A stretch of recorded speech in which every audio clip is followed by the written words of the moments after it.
दोस्तों नमस्कार, मैं हूं विनीता यादव। जो योगी आदित्यनाथ के साथ हुआ नरेंद्र मोदी और अमित शाह के बीच में, वही सब कुछ अब एक बार फिर से कहीं दोहराने वाला है क्या? एक बार अब जब महाराष्ट्र के चुनाव की तारीख को आगे किया गया है, लेकिन उससे पहले हरियाणा में भी इसके पदचिन्ह दिख गए हैं, क्योंकि मनोहर लाल खट्टर तो नरेंद्र मोदी की फेवरेट बुक्स में से आए थे, लेकिन उनको भी अब राज्य में वो कमान नहीं दी जा रही है, जो कि होनी चाहिए थी। खट्टर पूरी तरह से ठंडे बस्ते में जा चुके हैं। केंद्र में लाकर उनको बिठा दिया गया है। राज्य में उनकी चली नहीं है, ना उनके लोगों को टिकट मिला है, ना उनके कहने पर किसी को टिकट मिला है। और फिर उसके इसी तरह से उत्तर प्रदेश में हुआ था, जब योगी आदित्यनाथ ने कहा था कि मैंने जिन 37 लोगों को टिकट देने के लिए कहा है, इन्होंने नहीं दिया, जिसकी वजह से ये हार हुई है।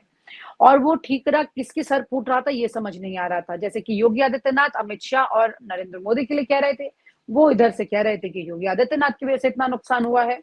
ठीक इसी तरह से अब आने वाले चुनाव में महाराष्ट्र में भी यही पटकथा बनती दिख रही है। चर्चाएं हैं कि वहां पर भी महाराष्ट्र के जो इनके अपने दिग्गज नेता हैं, उनकी नहीं चल रही है। टिकट वितरण जो है वो दिल्ली से ही हो रहा है। हर बार दिल्ली से तय होता है सब कुछ, तमाम फैसले। लेकिन जब नुकसान की बात आती है तो दिल्ली कहाँ चली जाती है? सवाल ये है। हमारे साथ डॉक्टर सीपी राय जी जुड़ रहे हैं। हम सर को साथ में जोड़ते हुए उन्हीं से चर्चा करते हैं। सर, जो जिक्र कर रहे हैं हम कि यूं तो आपको ठीकरा फोड़ने के लिए कोई चेहरा चाहिए। आपकी अगर रैलियों में लोग नहीं आ रहे तो आप नेताओं को बुला के क्लास लगा देते हैं, लेकिन जब टिकट देने की बात आती है तो तमाम फैसले खुद लेते हैं।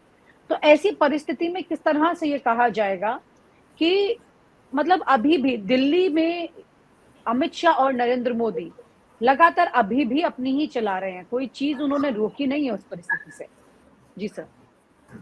नहीं तो आपको एक याद होगा दिल्ली विश्वविद्यालय का छात्र संघ का चुनाव। दिल्ली विश्वविद्यालय के छात्र संघ के चुनाव में जब विद्यार्थी परिषद चुनाव जीत गई तो बड़े जोर शोर से डंका बजाया गया और ये कहा गया कि नरेंद्र मोदी की जीत है, नरेंद्र मोदी के विचारों की जीत है। और उसके बाद जब वहां पर जेएनयू में या दिल्ली यूनिवर्सिटी के अंदर दूसरे कुछ सीटों पर चुनाव हार गई तो फिर ये हुआ कि ये छात्र हार गए हैं और ये विद्यार्थी परिषद के लोग हार गए। ये इनका तरीका है। आरएसएस का भी यही तरीका है। जब कहीं चुनाव जीत जाते हैं तो आरएसएस मोहर लगा देती है कि उसने चुनाव जिता दिया, वो है इसलिए जीत है। और दिल्ली में जहां आरएसएस का दफ्तर है या नागपुर जहां आरएसएस का दफ्तर है, वहां बुरी तरह अगर चुनाव हार जाते हैं तो फिर वो आरएसएस ही कहती है कि हम तो घूमने चले गए थे, हम यहाँ पर थे नहीं। वही रणनीति, वही तरीका बीजेपी के इन दोनों गुजरातियों ने कर रखा है। उत्तर प्रदेश में भी ऐसा कहा जाता है कि योगी आदित्यनाथ जी कुछ और टिकट चाहते थे, वो अपने हिसाब से टिकट चाहते थे और कुछ परिवर्तन चाहते थे तमाम टिकटों में, लेकिन उनकी बात नहीं मानी गई और तमाम पुराने लोगों को टिकट दे दी गई, ऐसा कहा जाता है। और परिणाम ये हुआ कि यहाँ पर 63 से घट करके वो लोग बहुत कम 30 के आसपास सीटें उनकी आ गई और वो शायद करीब 40 से ज़्यादा सीटें वो चुनाव यहाँ हार गए। करीब 45-46 सीट 47 सीट चुनाव हार गए वो लोग। गडकरी जी इनके निशाने पर है। गडकरी जी लगातार निशाने पर। आपको ध्यान होगा पिछला लोकसभा चुनाव के ठीक पहले गडकरी जी के एक विश्वस्त अधिकारी का छापा डाला गया। आपको याद होगा कि गडकरी जी के उस चुनाव से पहले एक बड़ी सड़क के ऊपर घोटाले का लगातार उसकी कवरेज कराया गया और वो सुपारी मीडिया के द्वारा कराया गया कि उसमें कितना महंगी सड़क बनी है और कितना क्या क्या हुआ और बड़ा घोटाला हुआ है। इस वक्त भी चौधरी जैसे एक आध जो एंकर है जो पूरी तरह से मोदी भक्त है, वो गडकरी के पीछे पड़े हुए हैं और तमाम मुद्दों पर गडकरी को घेरने की कोशिश कर रहे हैं। गडकरी सड़कों पर सवाल उठा रहे हैं, उनके पुल पर सवाल उठा रहे हैं। तो ये दोनों जो गुजराती हैं, राजनाथ सिंह तो चुप रहते हैं, वो समझौता भी कर लेते हैं, लेकिन गडकरी न चुप रहते हैं न समझौता करते हैं। उन्होंने अपने एक्शन से कई बार ये दिखाया है कि वो अपनी तरीके से चलते हैं और वो अगर सम्मान नहीं करते तो मोदी के लिए खड़े नहीं होते हैं और हाथ जोड़ के नमस्ते भी नहीं करते। दोनों गुजरातियों के लिए गडकरी जी गले की फांस बने हुए हैं। गडकरी जी आरएसएस के ब्लू आई बॉय भी हैं, बहुत खास है, मैं पहले भी कह चुका हूं। और गडकरी जी ने काफी हद तक इस पूरी सरकार के मंत्रिमंडल में, जिनका मंत्रिमंडल है, इकलौता मंत्री में अपने को साबित किया है जो कुछ काम करते, जो काम करना जानते हैं, जो व्यवहार कुशल है, जो सभी दलों को साथ लेकर चलने की क्षमता रखते हैं, जो हर दल के नेता से मिलते हैं, मुलाकात करते हैं और कम से कम ऊपरी तौर पर लोकतांत्रिक दिखलाई पड़ते हैं। अंदर से है या नहीं, ये तो जब उनके पास उस तरह की पावर आएगी तब पता लगेगा। तो गुजरातियों के निशाने पर गडकरी जी हैं। गडकरी जी का भी एक जो इलाका है, महाराष्ट्र का एक बड़ा हिस्सा, और उसमें गडकरी जी उसके मुख्य नेता है। दूसरे नेता फडणवीस, फडणवीस को ऑलरेडी डाउन कर दिया गया, मुख्यमंत्री पद से उठा के उप मुख्यमंत्री कर दिया गया और उनकी स्थिति काफी कमजोर कर दी गई है। अब बचते हैं गडकरी जी।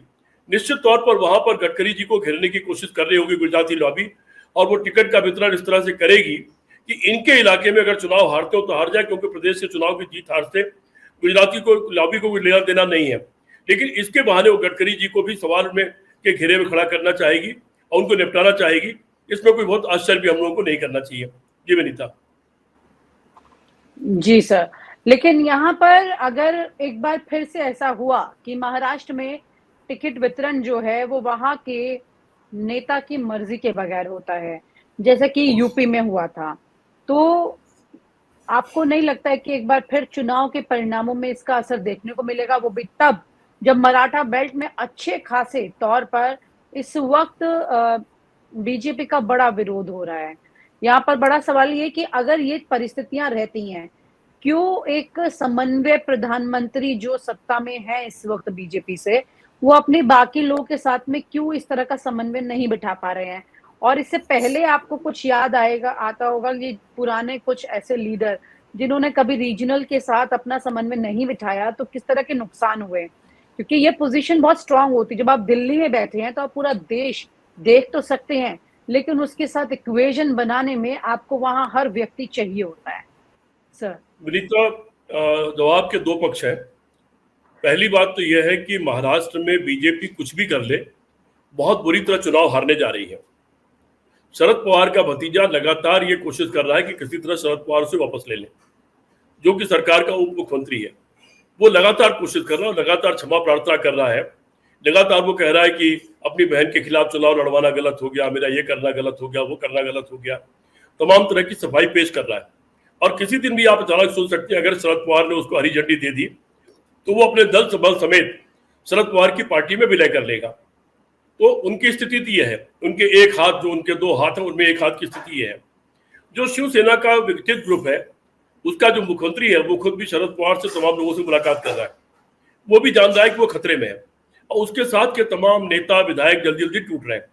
और वो तमाम ऐसे लोग हैं जो ये चाहते हैं किसी तरह से उद्धव ठाकरे बस खाली हाँ कर दें, ये सब लोग जाके उनके कदमों में गिर करके माफी मांग लें। तो वहां की परिस्थिति यह है कि दो पैरों पर खड़ी है वहां बीजेपी, शिवसेना टूटी हुई और एनसीपी टूटी हुई। वो दोनों ही भागने को बेताब है और दोनों ही बीजेपी के साथ नहीं रहना चाहते। टिकट के बंटवारे का भी दोनों के बीच में झंझट है। उधर खुद बीजेपी में जो उनका नेता थे फडणवीस, उनको इन्होंने खुद डाउन करके बहुत कमजोर कर दिया। वो मराठवाड़ा इलाके के नेता थे और उनको बहुत ही कमजोर और बहुत अपमानित भी किया है। और कोई बड़ा नेता बीजेपी के पास कोई बड़ा नाम वहां महाराष्ट्र में है नहीं, कोई खड़ा भी ये लोग नहीं कर पाए। प्लस परिस्थितियां जो है, जो पिछले उन्होंने तोड़ फोड़ की, एक कुछ घंटे की सरकार बनाई हो या तोड़ फोड़ करके सरकार बनाई हो जिसमें हजारों करोड़ रुपए के खर्च होने के आरोप लगे, असम में ले जाके लोगों को रखा गया, और जो हालात हुए उस सब को लेके पूरे महाराष्ट्र के लोग आहत महसूस कर रहे हैं। कहीं न कहीं शरद पवार देश के सबसे बुजुर्ग, सबसे स्टारवर्ड लीडर है, उनका नेतृत्व है, वो रणनीति बना रहे हैं और उद्धव ठाकरे के प्रति बहुत बड़ी सिंपैथी है। उद्धव ठाकरे ने मुख्यमंत्री के तौर पर महाराष्ट्र में बिल्कुल नायाब काम किया।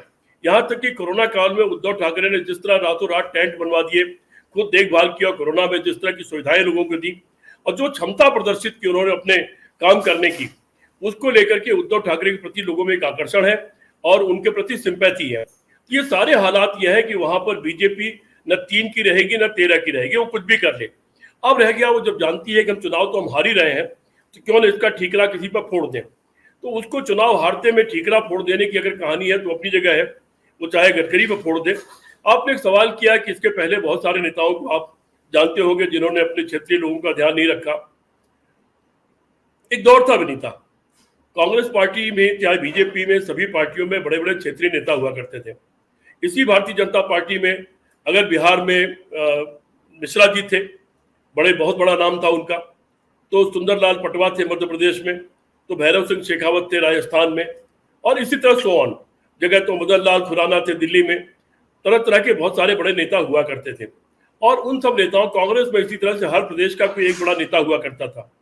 पार्टी चाहे बीजेपी हो या कांग्रेस हो या तीसरी चौथी कोई और हो या सपा हो या बसपा हो, जब भी कोई पार्टी का नेतृत्व अपने छत्रपों को कमजोर करेगा, उनको काट छाट करेगा, उनसे सशंकित रहेगा, उनके खिलाफ षड्यंत्र करेगा या उनको कमजोर करेगा, उनको अपमानित करेगा, वो पार्टी हमेशा खत्म हुई है और वो पार्टी हमेशा खत्म होगी। वो XYZ कोई भी पार्टी हो, मैं सभी का नाम ले रहा हूं। आपके पास लोग चेहरे होते हैं जिलों में, शहर में, तहसील में, मोहल्ले में, विधानसभाओं में, प्रदेशों में। अगर देश की पार्टी है तो उसके आप प्रदेशों में चेहरे होते हैं, 1-2 नहीं, 10, 20, 25, 50 चेहरे होते हैं जिनके नाम से पार्टी पहचानी जाती है। वो लोग उस पार्टी का आधार होते हैं, उन लोगों के पास अपनी फॉलोइंग होती है, उन लोगों का अपना समर्पण होता है, उन लोगों के पास एक लंबा इतिहास होता है।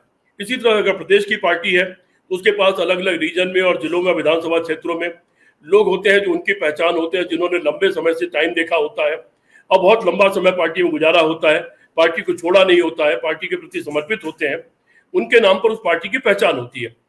जब भी कोई नेता उनके साथ खिलवाड़ करना शुरू करता है, जब भी वो जो बॉल खेलते हैं ना, 2 बॉल हाथ में 3 बॉल ऊपर, जब उस तरह का गेम खेलना शुरू करता है तो वो उन नेताओं को कमजोर नहीं करता, वो अपनी पार्टी को कमजोर करता, उसकी पार्टी धीरे धीरे खत्म होती है। बहुजन समाज पार्टी उसका उदाहरण है, दूसरी दोनों राष्ट्रीय पार्टियां उसका उदाहरण है, और कई तरह की रीजनल पार्टी इनका उदाहरण है। जिन जिन लोगों ने ये काम किया है उनको ये बुरे दिन देखने पड़े हैं। बीजेपी में दुर्भाग्य से इस वक्त जो गुजराती हैं वो बहुत भयंकर अहंकार से ग्रस्त हैं, वो अहंकार से चूर है। एक अकेला सब पर भारी जो छाती पीट करके संसद में बोल सकता है, जो ये कह सकता है कि मनरेगा तो आपके काले इतिहास का दस्तावेज है और मैं उसको बना के रखूंगा, ताली पीट सकता है। और फिर वही मनरेगा जान बचाई हुई है, उसी मनरेगा के कारण लोग नक्सलवाद की तरफ नहीं जाते हैं, लोग आत्महत्या नहीं करते हैं। तो इस तरह के अहंकारी लोग, एक अकेला सब पर भारी, टेबल पीटना, छाती पीटना, ताली बजाना, इस तरह के लोग हैं। और अहंकार की भाषा इनकी आपने दोनों की हमेशा सुना है। उनका अहंकार भी अभी तक सर चढ़ के बोल रहा, वो हारे जरूर है लेकिन वो हार से उन्होंने शुतुरमुर्ग की तरह से अपने बालू में सर गाड़ रखा है। वो मान के चल रहे हैं कि हार उनकी नहीं है बल्कि उनके लोगों की हार है, उनके कार्यकर्ताओं की हार है, उनके नेताओं की हार है। चूंकि उनका मानना यह है कि वो हार उनकी नहीं, उनके नेताओं और कार्यकर्ताओं की है, इसलिए उनका अहंकार भी खत्म नहीं हो रहा, वो अहंकार की भाषा जारी है और उसी तरह के निर्णय जारी है। 1 नेशन 1 इलेक्शन भी उसी निर्णय का परिणाम है। इस तरह के तमाम जो भी उनके आदेश, तमाम चीजें हो रही, जो फैसले हो रहे हैं, उस अहंकार का परिणाम है। उस अहंकार का परिणाम, यद्यप बहुत बुरी तरह भारतीय जनता पार्टी हारने जा रही है सभी चुनावों में, लेकिन इस अहंकार के परिणाम स्वरूप भारतीय जनता पार्टी और बुरी तरह हारेगी। गडकरी का क्या बिगड़ेगा? उनका तो कुछ नहीं बिगड़ेगा, उनका जो आधार वो तो अपनी जगह रहेगा, उन्होंने जो साख बना ली है वो अपनी जगह रहेगी, उनका जो सबके साथ सामंजस्य वो अपनी जगह रहेगा। लेकिन बिगड़ेगा तो दोनों गुजरातियों का बिगड़ेगा, ये इनको समझना चाहिए। देवनीता जी सर, लेकिन बिगड़ने की कई परिस्थितियां सामने देखी जा चुकी हैं पहले से ही। उत्तर प्रदेश में वो परिस्थिति दिखाई दी है, हरियाणा में भी आपने खुद ही, मतलब योगी आदित्यनाथ तो चलिए आपकी चॉइस नहीं थे इसलिए आपकी नहीं बनी, लेकिन खट्टर तो आप ही की चॉइस से वहां पर आए थे और उसके बावजूद आपने उनको दिल्ली बुला लिया और अब चुनाव से दूर कर दिया है। ना सिर्फ उनको दूर कर दिया, अब तो नरेंद्र मोदी को खुद ही चुनाव से दूर होना पड़ रहा है, क्योंकि नरेंद्र मोदी अगर कहीं पर कम रैली करने जा रहे हैं तो मानकर चलिए कि उनके पास पहले से इनपुट है कि वहां पर उनका नुकसान होने वाला है। अब वही गलती वो महाराष्ट्र में एक बार फिर से करने जा रहे हैं। ऐसे में ये टिकट वितरण वाला जो मामला है, ये क्या है सर इसमें? हाँ, बीच में टोक दो, क्या आपको हरियाणा में लगता है कि 10-12 से ज्यादा सीट बीजेपी जीत जाएगी? सर अभी तक जो खबरें आ रही हैं निकल के, उसमें तो आप 10-12 कह रहे हैं, लेकिन एक जो जनरल अभी चर्चा चल रही है उसमें 20 से ऊपर सीटें नहीं जा रही हैं। अच्छा, ठीक ठीक है, यही जानना चाहता हूँ जी। तो मतलब कुल मिलाकर के जो परिस्थितियां हैं इस वक्त, उसमें अब महाराष्ट्र में भी एक बड़ी गलती इस तरह की अगर ये कर देते हैं तो फिर ये कौन सी फाइट चल रही है? ये कंट्रोल की है, वर्चस्व की लड़ाई की फाइट है, या फिर मतलब मनी की फाइट है, पैसे की है ये लड़ाई? क्या है ये टिकट वितरण में? एक बहुत संक्षिप्त आंसर ही हो सकता है इसका तो आराम से। देखिए, ये एक डूबते हुआ जो आदमी होता है पानी में, वो तिनके का सहारा ढूंढता है और अगल बगल जो लोग होते हैं उनको हाथ मारता है, उनके ऊपर चढ़ जाता है, यहाँ तक उनको भी डुबा देता है कई बार। तो ये डूबते हुए नरेंद्र मोदी का अगल बगल के लोगों को डुबाने का एक जो जेस्चर है, मैं उसको कहूँगा सिर्फ उतना है। ये वो खुद भी डूबने जा रहे हैं, वो बचने नहीं जा रहे हैं। जो ही महाराष्ट्र वगैरह के सबके चुनाव खत्म हो जाएंगे उसके बाद मुझे नहीं लगता कि केंद्र सरकार को सरवाइव करना चाहिए। मेरी इतने सालों का अनुभव ये नहीं कहता कि केंद्र सरकार सरवाइव करेगी। वो डूबने जा रहे हैं, लेकिन अपने डूबने के साथ साथ कई लोगों को डुबा के डूबने वाले हैं। बस इतना मेरा जवाब है। जी, यानी कि कुल मिलाकर के यहाँ पर एक कंट्रोल की भी फाइट है और दोनों सवाल जो है, मुझे लगता है दोनों कौन-सी लड़ाई हो, मुझे लगता है दोनों का ही असर यहाँ दिखाई दे रहा है।